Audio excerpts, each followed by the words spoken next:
All right, I think we can start now. Hello, everyone. Welcome. I hope that you enjoyed reading the article that I sent you all by Naomi Fukumori on this wonderful piece of literature, The Pillow Book. Let's jump right in. With this, The Pillow Book, a revisionary history. So I want to talk a little bit about the author, Naomi Fukumori.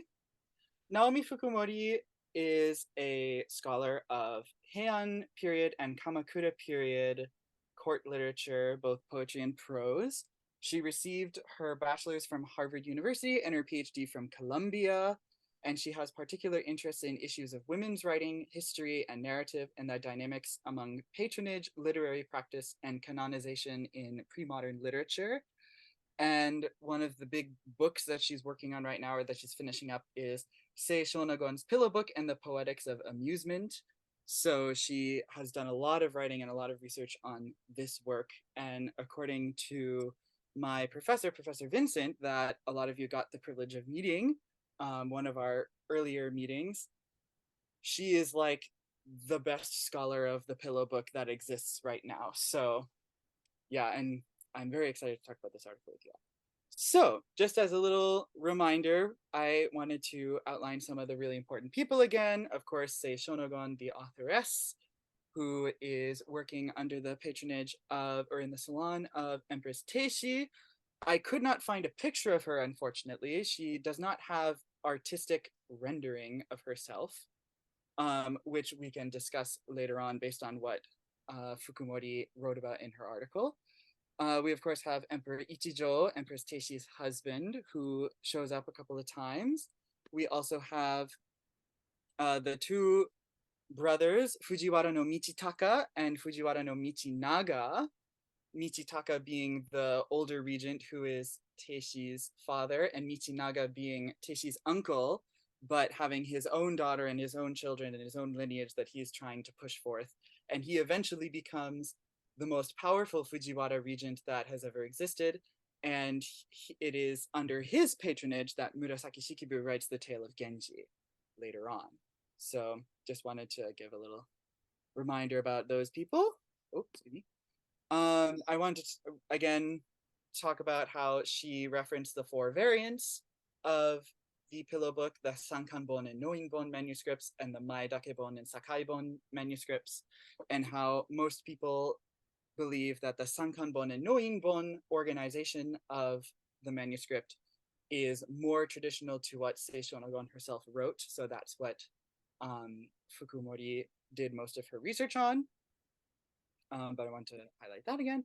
And then I just want to briefly refresh us on the points of argument. She talks about the problems of previous scholarship, how a lot of older scholars focused a lot more on the structure and how the work was laid out literarily versus the content, what is actually being written about. She also talks about Sei Shonagon's diary selections, the types of events that she chooses to include versus some really big events that she chooses to omit. A lot of the negative aspects of Empress Teishi's life and the death of her father and her being pushed out by Michinaga is kind of, I don't want to say glossed over, but it's you can kind of see it in the background, but it's not really focused on at all. And then there's some other events that we don't even know if they're real or not that she focuses on more. The purpose of composition is talked about by Fukumori in this article, talking about why Sei Shonagon wrote this work and how we get little glimpses of it through lines that she writes in some of her diary sections, such as writing what she saw with her eyes and felt with her heart. She talks a little bit about the tenses that are used, how in describing Empress Teishi and these events in the diary sections, Sei Shonagon uses a lot of the present tense versus the past tense as almost a sense of immortalization in literature.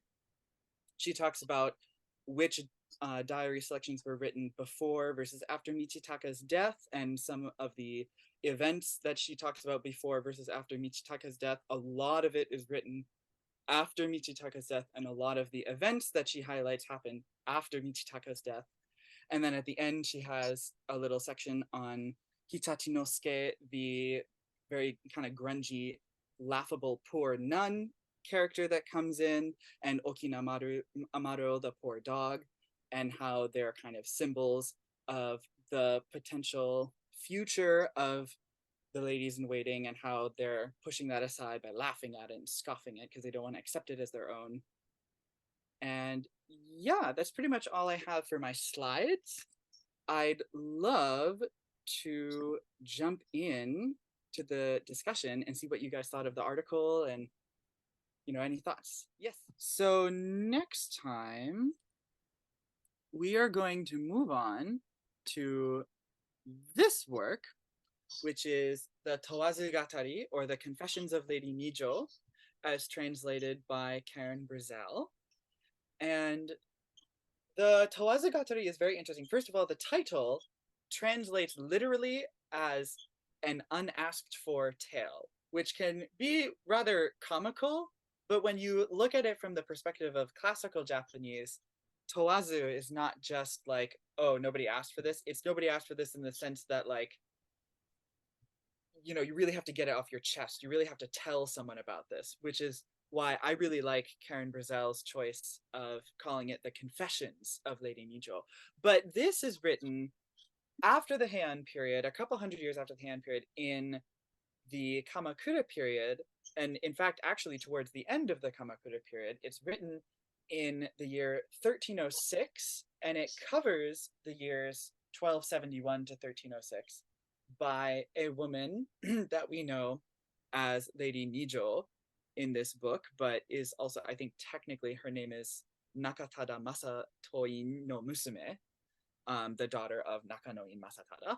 And she is very interesting because she is the consort of the retired Emperor Go-Fukakusa. And she writes in this really interesting time because, first of all, it's the Kamakura period, right? So there's been a big shift in the politics. And she is situated in the middle of the beginning of this splintering in the imperial line. That is the only time that the imperial line has ever been splintered, like, ever. And it starts with this feud between the brothers Emperor Go-Fukakusa and Emperor Kameyama. And she writes from this really interesting perspective, being literally right in between that. And the book is written in 5 parts. Scholars believe that there is a middle 6th part that is missing. And this translation itself is an introduction in 5 parts. So for next time, we're going to read the intro and part 1.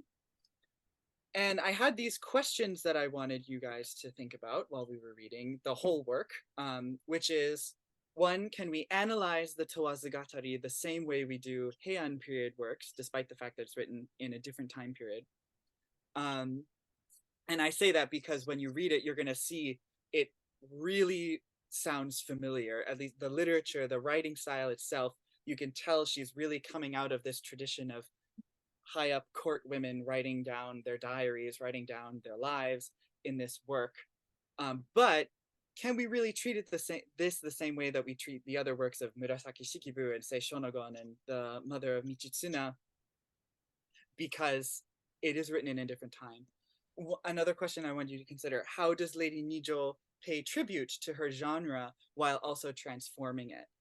Because she's definitely doing some really interesting things.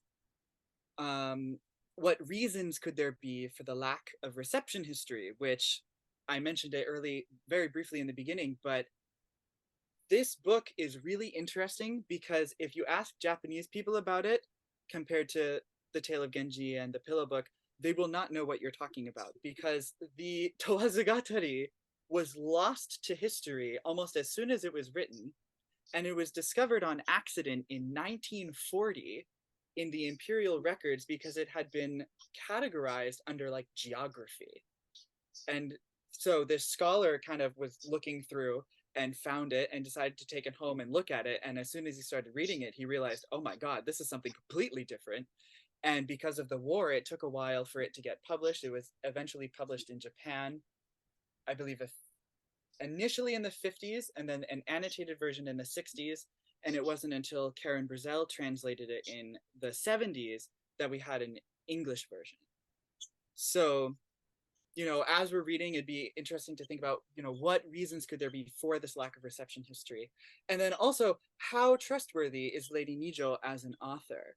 Because, I mean, this is a question that we've been asking about all of the authors, but you look at Lady Nijo and you're going to see, I'm spoiling a little bit, you're going to see that she references things like the tale of Genji a lot, but then there's also other times where she's not outwardly referencing things, but you're going to read sections that kind of sound familiar if you look into them from other things that we've read in the past.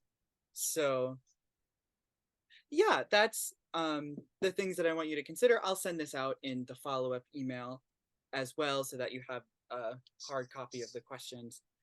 And yeah, I'm really excited to read this with you guys.